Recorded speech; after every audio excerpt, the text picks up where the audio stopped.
Welcome to Ignite by White Ribbon Alliance Kenya. This podcast is about voices, accountability, and igniting a movement for reproductive, maternal, and newborn health rights. Here, we bring you stories that inspire change, amplify the voices of the unheard, and hold self and decision makers accountable. Together, we aim to spark conversations and actions that lead to a healthier, more equitable future for women, newborns, and families. In this episode, we are joined by Angela Nguku, a bold, audacious, and passionate advocate for maternal and newborn health. As the executive director and founder of White Ribbon Alliance Kenya, Angela has committed her life's work to empowering women and girls and amplifying their voices. Her dedication and vision have led to transformative movements that place the needs and the rights of women and families at the center of health policies and practices. Welcome, Angela. Thank you. I'm really excited that we are having this conversation today because I admire your work. I haven't seen people who are as bold, committed, and passionate about what they do. I haven't seen many people with the consistency to drive an agenda as you do. And in this particular case, for women and girls, gender equality, and reproductive and newborn health. Why do you do it? Well, that's a good question. I think in it I found my purpose. For me, every day is a drive to really see change. Even if it's change just for one mother, one newborn, one girl, one woman at a time. It depends, it doesn't matter where they are in the world or where they are in the country, where they are. Just that change for their lives to get better.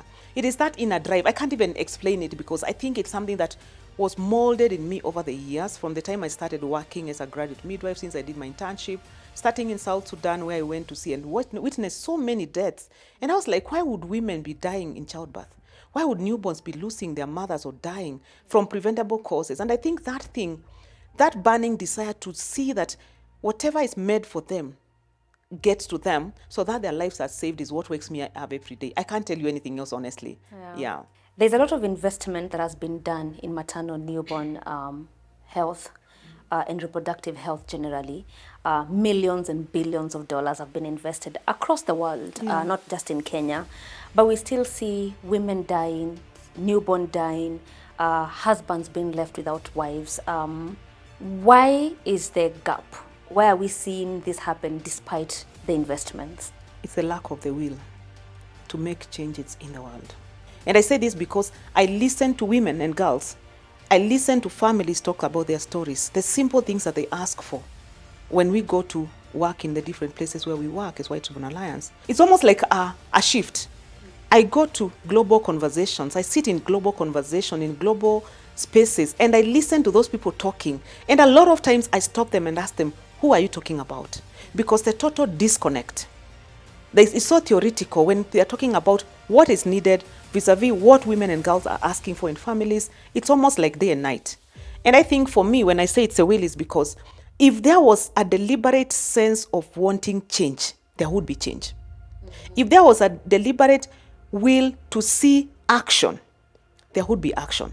If there would be a deliberate change to see investments reaching the places where it ought to be, there would be. But what do we see today? We see a lot of forums. What are they discussing? Things to do with mothers and newborns and other spaces, sectors that really affect women and girls at the end of the day. Without the mothers. Without the users, the real experts. I call them the real experts because they are the real experts. They're the ones who know where the shoe pinches most. They're the ones who know what exactly is needed.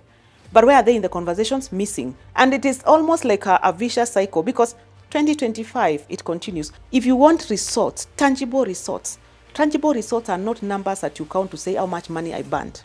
It is not to say how many numbers of women I reached, how many mothers came to the clinic. I think for me, the tangible result is how much change has been achieved, how many more are thriving, how many more are alive, and they really can report back and say, we got quality care, we got equitable care, there was dignity. I went there, I have a disability, I was taken care of because there are resources, there are spaces where I can actually go and be taken care of without having to think, oh, I'm living with a disability. I think for me, that real change, that is really transformative, that inspiration that a woman somewhere, a mother can stand up and ask, questions and contribute to our agenda of our own care, for me, that is change. But where you are the judge and the jury, you invest millions, you come and say, we did this. Who really did the monitoring and evaluation for you to come and say, who held you accountable? Yeah. So I think in this space, there's a lot of, we do it, we evaluate ourselves, we celebrate ourselves, we get our awards. And we are the same people who sponsor the awards, and then we get the awards. Okay. Yeah. Interesting. And I really like the White Ribbon Alliance Kenya approach of what women want, listening to the women and their needs. Just maybe in brief, you can just tell us, what is this all campaign about? How do you approach the work that you do? We use a very simple approach. We call it the power approach.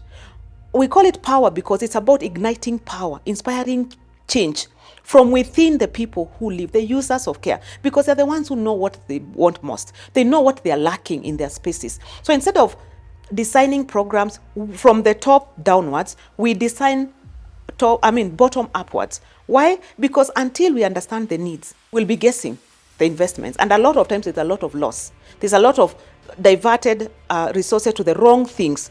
Because until we understand what women want, what is it that families want, what is it that newborns want, where is the gap? And until that is prioritized by those users, then we can never really say that we get it right. And so the What Women Want started a few years ago in 2018, 2019. It was a campaign that started to understand what quality means. And in Kenya, it was very simple. At that time, there was a report, the confidential inquiry into maternal deaths in the country, that sought to understand why women and girls died between 2014 and 2016. It was led by the Ministry of Health. And what was discovered then was that many of the women and girls who died, or most of the mothers, 9 out of 10, died as a result of poor quality of care. And when we went to ask women and girls, at first when we asked them, they were shocked that we were asking them. Why? Because no one has ever asked them. They are prescribed. We prescribe solutions. We prescribe our thinking in terms of what could be, instead of what is it. Those are very different questions. What could be is a guesswork. What is it? It's its finality. It is this that led me to do this. So the campaign really sparked a revolution, let me say that, because it started from a place of igniting women's power. Women were like, oh, you can actually ask us what we need. And for us, we were shocked, like, oh, it's actually something that has never been done by anyone. And that's why we call it a first of a kind type of approach to programming, to practicing, to policy making, to budgeting and the like, because we are starting from understanding the issue, then listening to really get the priorities and the real things that women and girls need. Because women came up with a list of priorities, but we needed to sit and prioritize with them. What exactly are those priorities in order of their priority? And then at the end of the day, acting with them. Remember, not acting for them. Because when I act for people, they have the solutions. They have the issues, but they also have the solutions. Then when we act with them, it is very simple and it's easier at the end of the day to get it right, because they are part and parcel of the solution, driving the change, their action agendas that they want to see at the end of the day. And that's why the ask, listen, act approach for us became the foundation of the work that we do across board. Yeah. Thank you very much. I was really honored to be part of the event that you just did, launching the stories of loss. And as much as I was excited because I'm very passionate about storytelling, it was very sad to see the stories that were being told about, the fathers who've lost twins, some fathers who've lost their wives and their twins and newborns, mothers who've lost over 8, pregnancies. How do you see these stories being used by White Ribbon Alliance as a new way of advocacy to spark at least a lasting change or some change, because it seems we need new approaches to new things? This is what we say at White Ribbon. For the longest time, people count the numbers. But we know behind that number is a story, it's a lived reality. It's a real issue that will never be told by a number. And so for us, what we call now solutions through storytelling, it's an approach that we adopted at White Ribbon Alliance, where we want to seek for solutions and ask other people to be part of that solution through storytelling, because we know stories are powerful. So as we listened, there were different causes. They all died at the end of the day, but the causes were different. To some, it was lack of blood banks in those health facilities. To others, it was just because of mere negligence, where a mother speaks and she's not listened to. It's disrespect. We are being told, why are you calling and you are an old woman? an old mother, you should not be calling people, you should be waiting. As she waited, she lost her baby, right? There were stories of women who could not get to a health facility because the roads were impassable.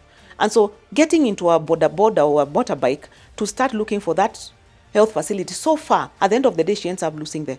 It is stories of lack of economic power for the women. They didn't have the money to seek that care, and when they got it, it was too late.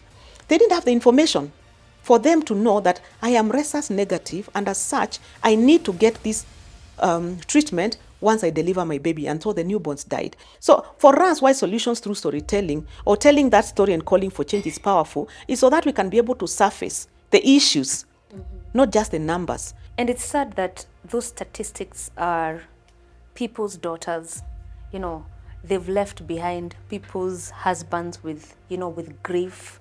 I met one of them and I was very sad because 3 years later, he's still grieving the loss of the wife and their newborn. And he was left with one child, and up to today, it's only White Ribbon Alliance Kenya that made him speak up.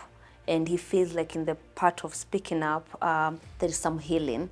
Do you think, of course, beyond the call for change in health systems, that you're also offering, something that they never got at that particular time? And why is it that they didn't get it in terms of counseling and healing processes? It is because the users of care are looked at as non-issues, yet they are the real issue why we exist. I doubt whether there's any place where I've heard people saying, okay, this mother has lost a baby, let's have a journey with her because that is a loss. They are basically left out. This family has had a loss. We are done.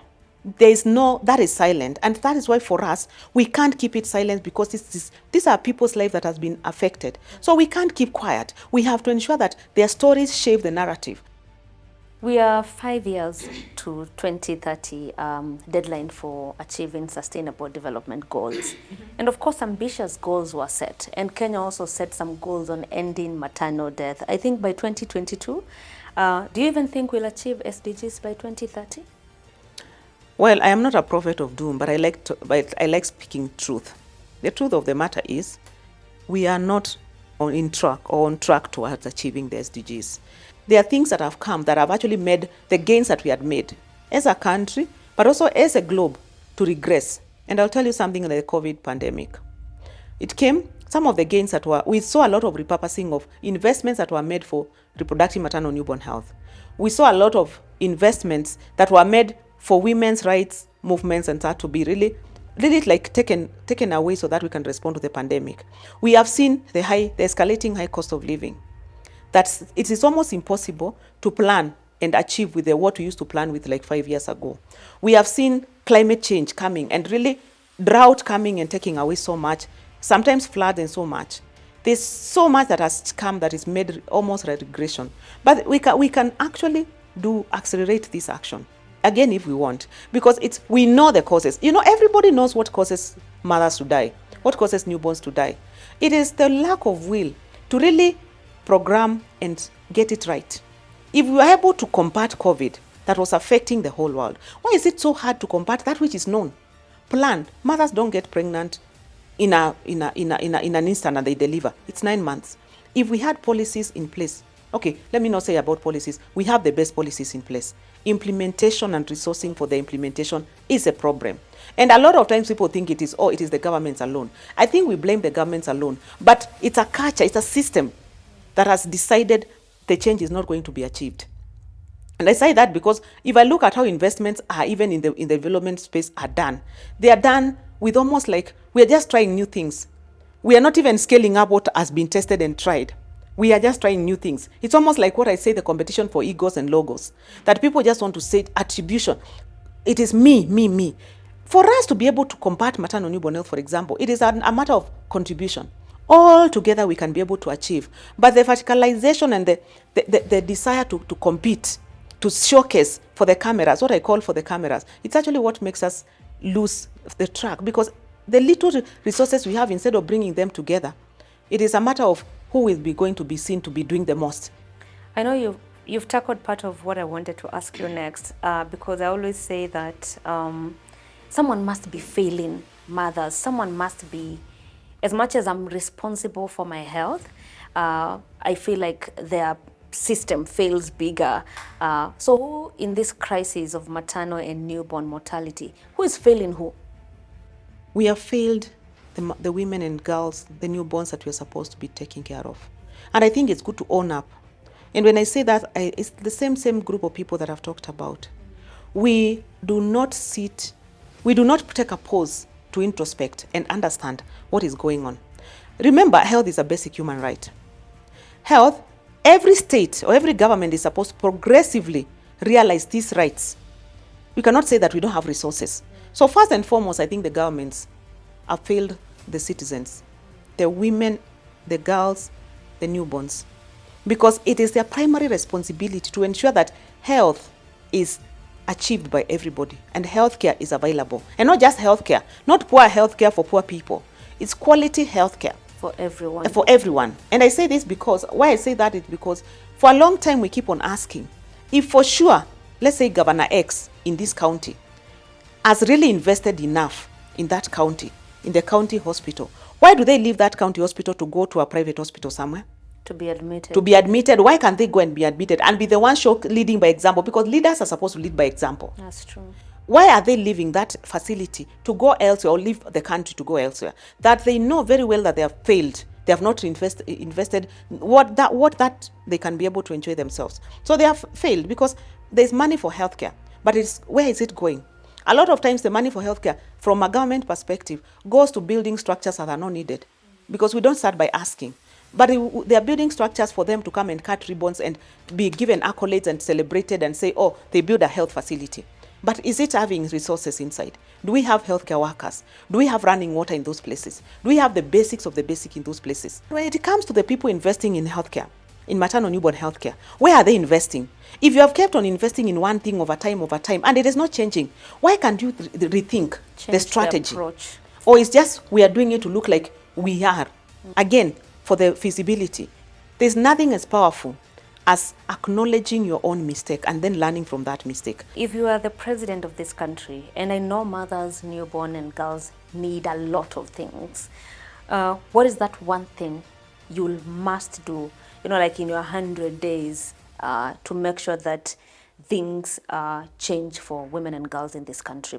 I would go to the users of care, the mothers themselves, to find out what is the problem and ensure that I invest in understanding where it is, to understand what is really that cause, and then focus on that priority issues that have been voiced out because they know best what they want. One of the things that is ailing this country is disinformation and misinformation. There's no proper information of how to take care of ourselves, but there's proper information on how to vote during voting days. So I think I'll make it a must that everybody has a place in decision making for ensuring that mothers and newborns thrive. As I began saying that your insights are always very valuable. So I know we can't talk about everything, but thank you for today. And thank you for sharing your insights. Continue being bold. We admire your passion and your commitment. But for now, we just say continue to do what you do, but first go and ignite, as the podcast is. And see you next time.